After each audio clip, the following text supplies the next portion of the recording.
সাধারণভাবে তেলের পাম্পগুলোতে এখন তেল পাওয়া যাচ্ছে কৃষকের জন্য 5 লিটার। এই দেখ না গাড়ির জন্য কয় টাকা করে? 200।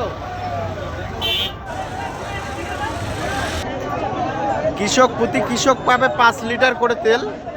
প্রতি কৃষক পাবে 5 লিটার করে। অলরেডি স্লিপ পেয়ে গেছে, এরা স্লিপ পেয়ে গেছে। এখন হচ্ছে সিরিয়াল অনুযায়ী তেল দিচ্ছে।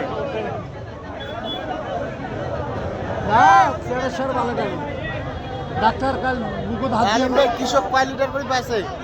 500 টাকার 500 টাকার। 5 লিটারের দাম 5 টাকা হয় তো 5 টাকা তো খুচরা পাওয়া যায় না, ওই 500 টাকা। ঠিক আছে। লিটার কত করে গেলাম?